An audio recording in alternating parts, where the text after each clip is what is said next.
വൈകുന്നേരമൊക്കെ ആയപ്പോഴത്തേക്കും വീട്ടിലൊരു 3-4 പോലീസ് ഓഫീസേഴ്സ് വന്നിട്ടുണ്ടായിരുന്നു.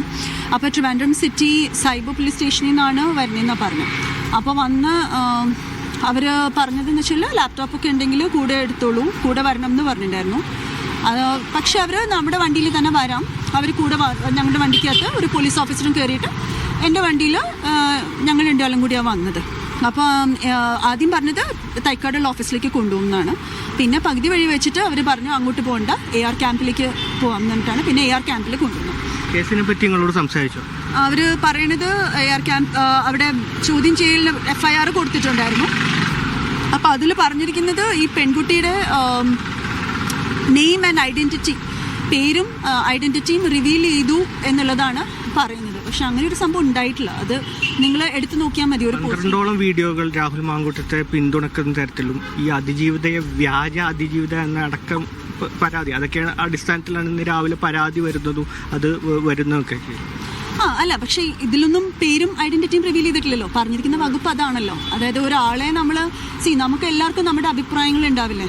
അപ്പോൾ ഇങ്ങനെ പറയുകയാണെന്നുണ്ടെങ്കിൽ ഇപ്പോൾ രാഹുൽ മാങ്കൂട്ടത്തിനെ അധിക്ഷേപിച്ചുകൊണ്ട് എത്രയോ മാധ്യമങ്ങൾ ഉൾപ്പെടെ എത്രയോ പേര് എന്തെല്ലാം കാര്യങ്ങൾ പറയുന്നുണ്ട്.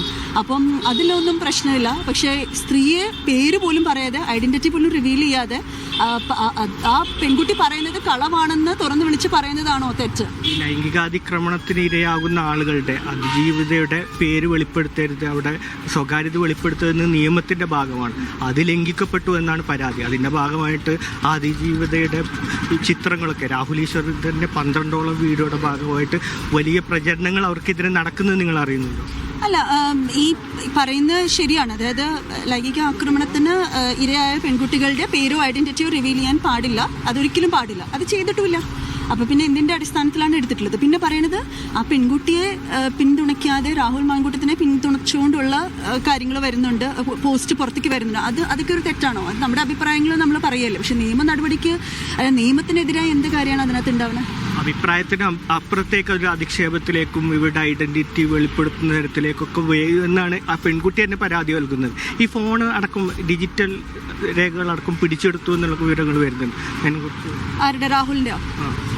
ഞങ്ങളടുത്ത് ഫോൺ വെരിഫൈ ചെയ്യണം എന്ന് പറഞ്ഞു. രാഹുൽ ചേട്ടൻ്റെ ഫോൺ എടുത്തിട്ടില്ലായിരുന്നു, വീട്ടിൽ വെച്ചിട്ടായിരുന്നു വന്നത്. അപ്പോൾ എൻ്റെ കയ്യിലിരിക്കുന്ന ഫോൺ കണ്ടപ്പോൾ അവർ വിചാരിച്ചു രാഹുൽ ചേട്ടൻ്റെ ഫോണാണെന്ന് വിചാരിച്ചു അത് വേണം എന്ന് പറഞ്ഞായിരുന്നു. അപ്പം ഞാൻ പറഞ്ഞു എൻ്റെ പേഴ്സണൽ ഫോണല്ലേ, അത് ഞാൻ കൊടുക്കേണ്ട ആവശ്യമില്ലല്ലോ, അപ്പം അതുകൊണ്ട് അത് കൊടുക്കാൻ പറ്റില്ല എന്ന് തന്നെ പറഞ്ഞു. FIR കുറിച്ചുള്ള നിങ്ങളോട് പറഞ്ഞ വിവരങ്ങൾ എന്തൊക്കെയാണ്? ഇത് മാത്രമേ ഞാൻ അറിഞ്ഞിട്ടുള്ളൂ. അതായത് ഇതാണ് പ്രധാനപ്പെട്ട കാര്യം. അപ്പം ചോദ്യം ചെയ്യലിൽ ഞാനും കേട്ടത് ഇതാണ്. അതായത് ഈ പറഞ്ഞ പോലെ വീഡിയോസിൽ പെൺകുട്ടിയുടെ വീഡിയോയോ പെൺകുട്ടിയുടെ ഫോട്ടോയോ അങ്ങനെ എന്തെങ്കിലും വന്നിട്ടുണ്ട്. അപ്പം മറ്റു ചിലരത് ചെയ്തിട്ടുണ്ട്. അതായത് ഈ കുട്ടിയുടെ കല്യാണത്തിൻ്റെ സമയത്തെന്തോ എടുത്ത ഫോട്ടോസ് വേറെ ആരൊക്കെയോ എടുത്ത് സോഷ്യൽ മീഡിയയിൽ സർക്കുലേറ്റ് ചെയ്യുന്നുണ്ട്. പക്ഷേ രാഹുൽ ഈശ്വറിൻ്റെ ഒരൊറ്റ പോസ്റ്റിൽ പോലും അങ്ങനെ ഒരു സാധനം വന്നിട്ടില്ല എന്നുള്ളത് നിങ്ങൾക്ക് തന്നെ അറിയാം. ഉണ്ടെങ്കിൽ തന്നെ ഇപ്പോൾ കാണിച്ചു തരും. അറസ്റ്റ് അടക്കമുള്ള കാര്യങ്ങളെക്കുറിച്ച് എന്തെങ്കിലും വിവരമുണ്ടോ? അതിനെക്കുറിച്ച് അറിയില്ല. പക്ഷെ ഇപ്പോൾ ഉള്ള വകുപ്പുകളൊക്കെ ബെയിൽ കിട്ടുന്ന വകുപ്പാണെന്നാണ് അറിയാൻ കഴിഞ്ഞത്. അപ്പം നമുക്കറിയില്ല. ഞാനിങ്ങനെ പുറത്ത് വെയിറ്റ് ചെയ്യുവാണ്.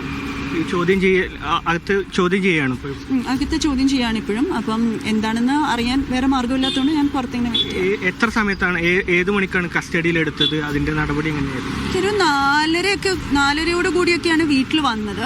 അത് കഴിഞ്ഞിട്ടൊരു 5-5:15 ആയപ്പോഴത്തേക്കും ഇവിടെ വന്നു. ഏകദേശം 1 മണിക്കൂറായിട്ട് ഇപ്പം ഉള്ളിൽ ആളുണ്ട്. 1 hour ഉള്ളിൽ ചോദ്യം ചെയ്യലുണ്ട്. അമൃത, രാഹുൽ ഈശ്വറിൻ്റെ ഭാര്യ ദീപ ഈശ്വറാണ് ഇപ്പോൾ മീഡിയ വണ്ണോട് സംസാരിച്ചത്. അവർക്കൊപ്പമാണ് ഈ സൈബർ പോലീസ് ഇവരെ കസ്റ്റഡിയിലെടുത്തത്. ഇപ്പോഴും രാഹുൽ ഈശ്വറിനെ ഇതുമായി ബന്ധപ്പെട്ട് അതിജീവിതയുടെ പരാതിയുമായി ബന്ധപ്പെട്ട് ചോദ്യം ചെയ്യുകയാണെന്നാണ് ഇവർ തന്നെ പറയുന്നത്. അതുമായി ബന്ധപ്പെട്ടുള്ള FIRൻ്റെ വിവരങ്ങളും സൈബർ പോലീസ് ഇവർക്ക് കൈമാറിയിട്ടുണ്ട്. അമൃത.